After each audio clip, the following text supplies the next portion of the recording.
Hello guys, আজকে জাপানে রবিবার। তো সাপ্তাহিক ছুটি, কিন্তু আসলে যারা স্টুডেন্ট বিষয়ে থাকে তারা রবিবার শনিবার এই দুদিন সাপ্তাহিক ছুটি থাকলেও তারা প্রচুর পরিমাণ জব বা ব্যস্ত থাকে। কিন্তু আজকে প্রত্যেক রবিবারে আমি ব্যস্ত থাকি, কিন্তু আজকে এই রবিবারটা একটু ফ্রি। তো ভাবলাম যারা বাংলাদেশ থেকে আমার সাথে জাপান আসছে, তো তাদের সাথে তো দেখা সাক্ষাৎ করে আসি। তো সেই হিসাবে আমি আজকে বের হলাম রবিবার। এখন জাপানে মোটামুটি শীতকাল চলে আসছে। ভালোই ঠান্ডা লাগে। তো যেহেতু রাত্রে তাদের সাথে থাকবে, এই জন্য একটু শীতের পোশাক টোশাক আগে থেকে গায়ে দিয়ে রেডি হয়ে গেলাম। তো আজকে তাদের সাথে দেখা করব। আমি যেহেতু থাকি কোবেতে, এবং ওরা থাকে ওসাকাতে। তো ওসাকাতে ওদের সাথে দেখা করব, ঘুরবো এবং ওসাকার কিছু প্লেস ঘুরবো, তাদের সাথে দেখা সাক্ষাৎ এবং তারা কি অবস্থা আছে, কি জব করতেছে। এবং রিসেন্টলি আমাদের একজন ভাইও আসছে জাপানে নতুন। তো তার সাথে কথা বলবো, যে সে জাপানের যে এয়ারপোর্টের যে কিছু প্রবলেম বা কিছু সমস্যা হয়েছে এই বিষয় নিয়ে তার সাথে একদম বাস্তব অভিজ্ঞতা সহকারে এই বিষয়টা আপনাদের সাথে তুলে ধরবো। যারা ভবিষ্যতে জাপানে আসবে তারা যাতে এই প্রবলেম পড়লে সলভ করা যায়, একদম পার্ট টু পার্ট, যেহেতু একটা বলা যায় যে একটা ট্রাভেল ভিডিও হতে যাচ্ছে ব্লগের মতো। তো এই ব্লগে আমরা বেশ কয়েকটা, যেহেতু লম্বা একটা ব্লগ থাকবে, বেশ কয়েকটা পার্টে পার্টে আপনাদেরকে এই বিষয়টা আমরা দেখানোর চেষ্টা করব। তো আশা করি সম্পূর্ণ ধৈর্য সহকারে দেখবেন। প্রথম পার্টে জাপানে যে স্টেশন গুলো আছে বড় বড়, যে এক প্ল্যাটফর্ম থেকে আরেক প্ল্যাটফর্মে কি পরিমাণ মানুষ ট্রেনে যায়, ট্রেন ভ্রমণ যাবতীয় সকল কিছু আমার এই ভিডিওতে থাকবে। তো দেখতে থাকুন জাপানে বিষয়, জাপানের লোকজন কিভাবে চলাফেরা করে, সকল কিছুই আজকে দেখানোর চেষ্টা করব। তো সাথেই থাকেন, চলতে থাকেন। তো চলুন আমরা ট্রেন স্টেশনে উঠি। এটা এই মুহূর্তে যে রাস্তা আছি ওই পাশে যে উপরে দেখতে পাচ্ছেন ট্রেন। আমার বাসা থেকে মাত্র 5 মিনিট, 5 মিনিটও বলা যায় না, 2-3 মিনিট হলেই আপনার ট্রেন স্টেশন। সেখান থেকে আমরা আরো বড় একটা স্টেশনে যাব, সেটা সবচেয়ে খুবই ফেমাস। সেটা খুবই সান্নমিয়া স্টেশন, সবচেয়ে বড় স্টেশন এবং সবচেয়ে পুরাতন। এই স্টেশনে গিয়ে আমরা আবার ওসাকার যে ট্রেন আছে ওটাতে উঠবো, এবং স্টেশনের ভিতরে কি পরিমাণ বিজি লোকজন থাকতেছে এই বিষয়টাও আপনাদের সাথে আমি তুলে ধরার চেষ্টা করব। তো দেখতে থাকুন, চলুন আমরা ট্রেনে উঠি। এটা হচ্ছে ট্রেন স্টেশন। আমরা এখন স্টেশনে ঢুকবো।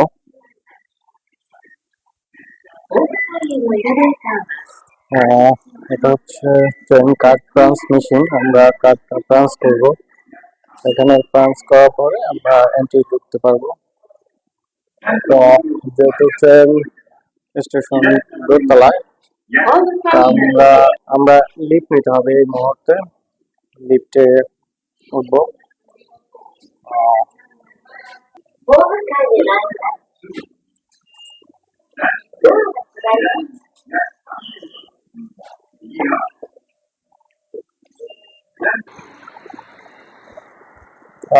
ট্রেনের ভেতরে আমরা স্টেশনের ভেতরে চলে আসছি। তো ওদের কাজটা কি করবো, স্টেশনে অনেক লোকজন আসে, ট্রেন আসার সময় হয়ে গেছে মোটামুটি। এখন আর ট্রেন তো নির্দিষ্ট টাইম আসে, 5-10 মিনিট পর পর এখানে লোকাল ট্রেন আছে অ্যাভেলেবেল। তো এখান থেকে আমরা ট্রেন যাত্রা শুরু করব। দেখতে থাকেন পুরা স্টেশনটা অনেক লম্বা। ট্রেন পুরাটাই দাঁড়ায়। এটা একটা লোকাল স্টেশন। এখানে সব ট্রেন দাঁড়ায় না। তো এখানে লোকাল স্টেশন, এখান থেকে বড় যে স্টেশন গুলো আছে সেখানে গিয়ে স্পেশাল ট্রেন আছে। এখানে দুই ধরনের ট্রেনই থাকে, লোকাল এবং স্পেশাল, কিন্তু ভাড়া সব ট্রেনেরই একরকম। স্পেশাল ট্রেনের যেরকম ভাড়া, লোকাল ট্রেনের একই ভাড়া। তো এই হচ্ছে ট্রেন ভিউ, অনেকগুলো লাইন যাচ্ছে। এই মুহূর্তে ট্রেন আসতেছে, আপনারা শুনতে পাচ্ছেন। এখানে ট্রেন আসার আগে একটা অ্যানাউন্সমেন্ট করে যে এই লাইনে ট্রেন আসতেছে। আমরাও দেখতে পাচ্ছি ট্রেন আসতেছে, কিছুক্ষণের মধ্যে আপনারা দেখতে পাবেন।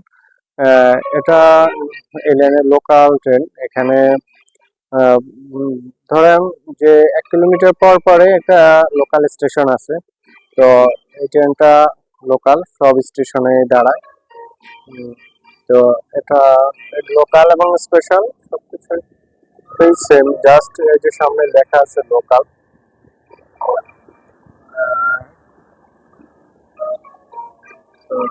লোকাল ট্রেনের যারা লোকাল স্টেশন গুলোতে ভ্রমণ করে তারা লোকাল ট্রেনে যায়। এবং তো ট্রেনের ভেতরে কথা বলা নিষেধ।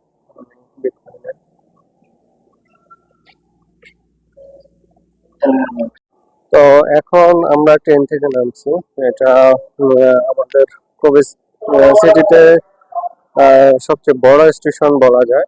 সবচেয়ে বড় দুটো স্টেশন, একটা হচ্ছে কোবে স্টেশন আর একটা হচ্ছে সানমি স্টেশন।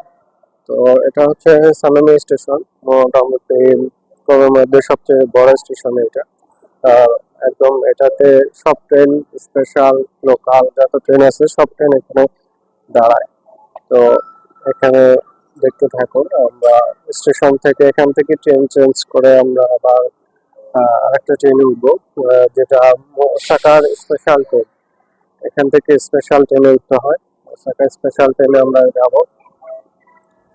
তো স্পেশাল এটা স্টেশনের ভিতরে দেখেন কত কিছু এখানে থাকে, সব টপ সহকারে। এটা হচ্ছে এসকেলেটর।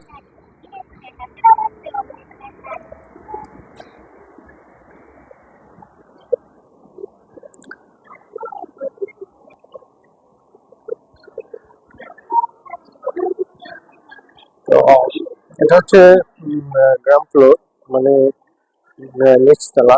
এটা প্রায় স্টেশনটা 4 তলার মতো। তো এটা আন্ডারগ্রাউন্ড লাইন আছে, দোতলা 3 তলা লাইন থাকে। এটা হচ্ছে দোতলা। তো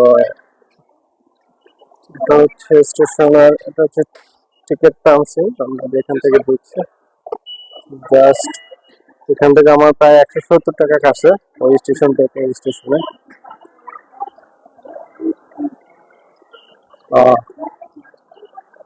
এখন ফার্স্ট টাইম আমি আমার যে কার্ড আছে, ট্রেন কার্ডে পর্যাপ্ত ব্যালেন্স নাই।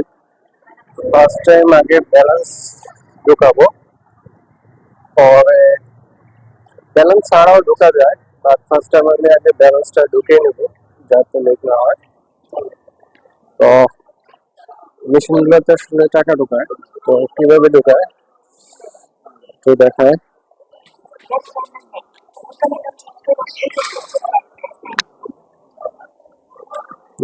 ফার্স্টে কার্ড কার্ড দিলাম,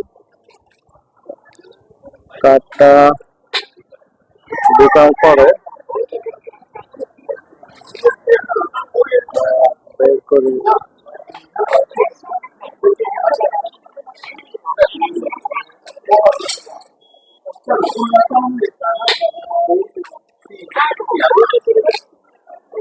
কার্ড থেকে বের করে দিচ্ছি।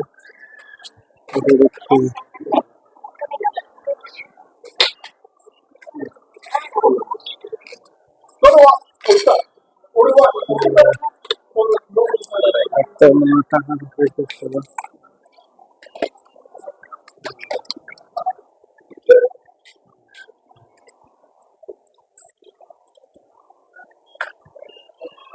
তো কত টাকা ঢোকাবো লেখা আছে, জাস্ট টাকাটা ঢুকানোর পরে টাকাটা এখানে দিলাম,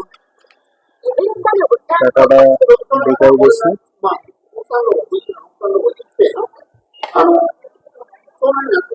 চার্জ হয়ে গেছে, টিকিট বের হয়ে গেছে। তো মোট 2000 টাকা রিচার্জ করে নিলাম। তো এই কার্ড ট্রান্স করতে আসলে আবার কার্ড মানিব্যাগ থেকে বের করতে হয় না, জাস্ট মানিব্যাগের উপরে ট্রান্স করলে হয়ে যায়।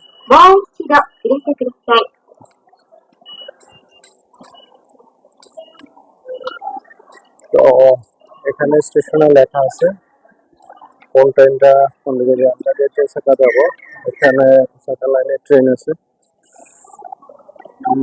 কি পরিমাণ ব্যস্ত দেখতে পাচ্ছেন, এটা দেখতে পাচ্ছেন সবাই কিন্তু সিরিয়ালে দেওয়া আছে, আর যা তাড়াতাড়ি সে সাইড দিয়ে উঠে যাচ্ছে। তো আমাদের এত তাড়াহুড়ো নাই, মোটামুটি প্রত্যেকটা আসলে সবকিছু নিয়ম শৃঙ্খলা যেভাবে থাকে সবকিছু এখানে নিয়ম শৃঙ্খলাটার দিকে চলে। এখানে এখানে একটা জিনিস হচ্ছে কি, সবাই সবাইকে আগে যাইতে দেয়।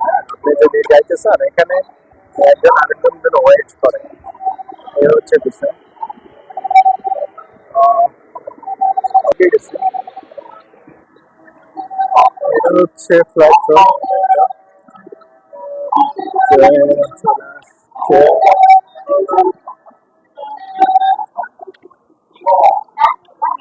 Special rapid. তো আমি ট্রেনটাতে উঠবো, কি পরিমাণ মানুষ দেখতে পাচ্ছেন,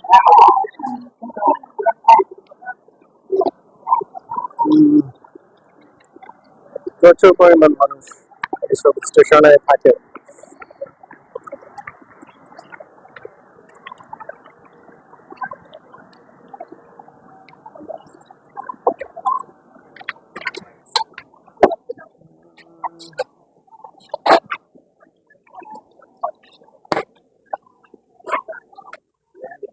ট্রেনে উঠলাম, মোটামুটি কিছুক্ষণের মধ্যে ট্রেনটা ছেড়ে দেবে।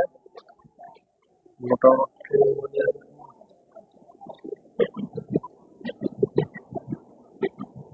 হচ্ছে ট্রেনের ভিউ, যেহেতু স্পেশাল ট্রেনে আসলে কথা বলা রুলস নাই। তো ট্রেন থেকে বের হয়ে কথা বলবো।